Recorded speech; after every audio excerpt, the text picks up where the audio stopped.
All right, and welcome into the Rocky Top Insider Instant Reaction Show. Ryan Shumpert, Rick Butler. We are here on the field of Neyland Stadium.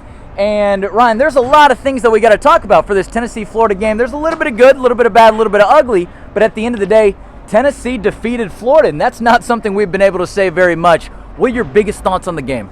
Yeah, I mean, you're right. It was a huge, massive win for Tennessee, and it was ugly, but there's not a single person that you could have asked any Tennessee fan in the world and said, "Do you win ugly? Will you take it?" They all would have said yes, as would Josh Heupel. And yeah, I think it's kind of a program-defining win early in Josh Heupel's tenure. It's the signature win, I guess, 17 games into his time at Tennessee, and it's massive for some of the reasons we talked about earlier this week, where Heupel's done a really good job of building Tennessee and radical improvements from when he took over.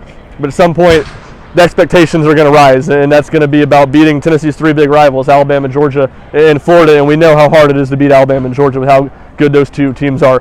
To have Florida come in here as underdogs in Billy Napier's first season, it was a massive opportunity for Heupel and his program, and they took advantage in getting a massive win. You know, we even saw something like this last year, but Tennessee was on the other side of it. We saw Tennessee, a team with a first-year head coach, go into Lexington, Kentucky, and be able to beat a ranked Kentucky team on the road.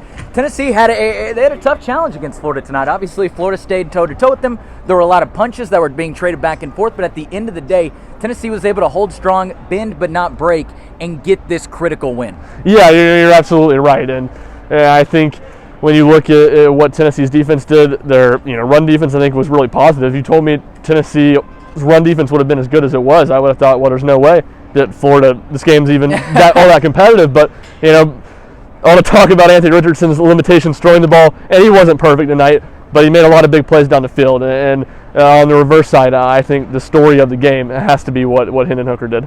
I could not agree more. I think today was a massive night for him. And it's not like he broke out onto the scene tonight, but we just saw a Hendon Hooker that almost, it seems like, has been leveling up throughout the season so far. And you kind of see the culmination of that tonight.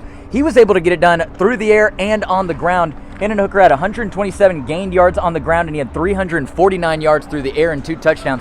In a lot of ways, he was Tennessee's offense. And look, coming into this game, we knew that Cedric Tillman was probably going to be out, and then we figured out before the game that he definitely was going to be out. So we knew that a lot of players were going to have to step up for Tennessee. Jabari Small, Brew McCoy, Jalen Hyatt. But Hendon Hooker was certainly one of those players. He stepped up, and he had a massive, massive night. People now after the game are calling him potentially even a Heisman favorite right now. Now, there's still a lot of time to talk about that, and we won't get too ahead of ourselves, but that just kind of goes to show that, hey, Hendon Hooker is being looked at with the best of the best players, not just quarterbacks, players in the country. Yeah, I think you're certainly right. That was a stepping stone, at least getting him in the conversation for the Heisman Trophy, to play like he did in a big rivalry game that Tennessee hasn't won on a national stage. I think you're certainly right.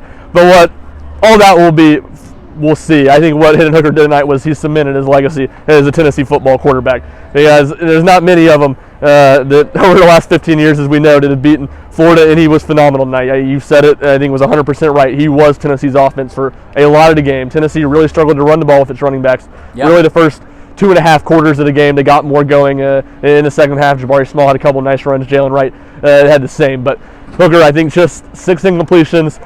Some really nice runs, scrambling, a couple ones on design while he was banged up. They reported that, CBS did during the game, that he was a little shaken up. He was in and out of the medical tent.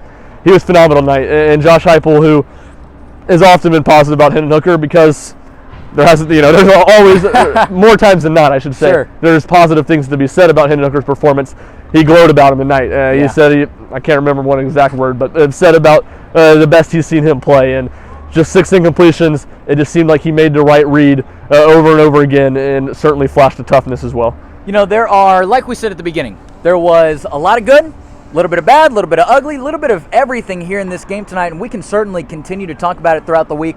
Obviously, Tennessee's defense, I think, struggled at times, and the secondary struggled at times. But granted, in the flow of the game, Tennessee was still able to stay strong and stay together and really weather the storm that Florida kept trying to give them in the second half. They were able to stay strong, hold things together, and eventually get to the end of the game. Yeah, I mean, arguably the play of the game was Amari Thomas just right down over here, knocking the Anthony Richardson ball out. I mean, we'd kind of gotten into a very much rhythm, and neither team was getting stops. Both teams scoring touchdowns in the second half. Florida was wasn't going to settle for anything but a touchdown, and even a field goal when they were down by 10.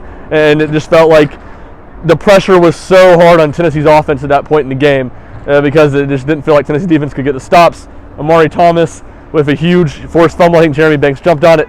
And then I guess it doesn't end up feeling that way, but you go into that next drive, I think about 8 minutes left or 10 minutes left in the game. It feels like, man, Tennessee can really put Florida away here.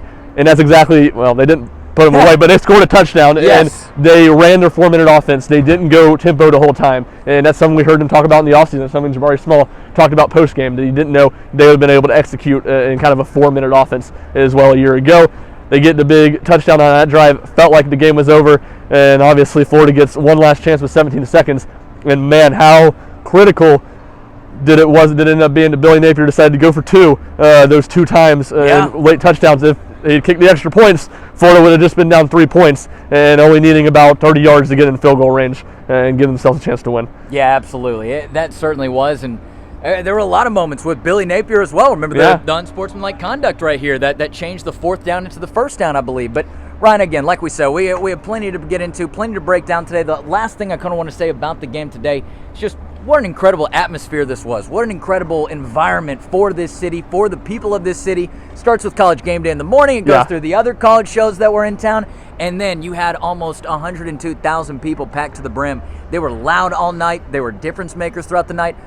It really just felt like Knoxville was seen on the map from a college football perspective. And then, frankly, it's exactly what this city can show off and is so good at doing that. Yeah, no, you're right. And I think you had a lot of that last year with the Ole Miss game. Maybe not quite the eyes, but for Tennessee to win one, when all the eyes were on, because it feels like in those big games, more times than not, Tennessee has certainly fallen. And you're right, the crowd was electric. It was, man, I mean, it was ended up almost being premature, but, at one point, last 5 minutes, I'm typing up my quick takeaways, and I just, I kind of look up and, 101,000 people doing the Gator Chomp. It's wild. It was a scene that I'm not sure I've ever seen before. Very cool and a huge win, and with what was a massive recruiting weekend as well for Tennessee, especially in less than the 2023 class, a handful of guys, but in the 2024 class, just tons and tons of really big-time recruits that were here. So they got to showcase that. Tennessee got to showcase best of Tennessee football, really. Go. Hey, like Josh Heupel said, he said after the game, this is Rocky Top, and this is what we're about. I think he hit the nail on that one. And we're going to go ahead and get out of here, but don't forget to stay tuned to Rocky Top Insider for all of your Tennessee football news, notes, and coverage. You can find us on social media, and you can find us on the web. For Ryan Shumpert, I'm Rick Butler. Tennessee defeated Florida tonight by a score of 38-33. We'll see you back in 2 weeks for Tennessee LSU.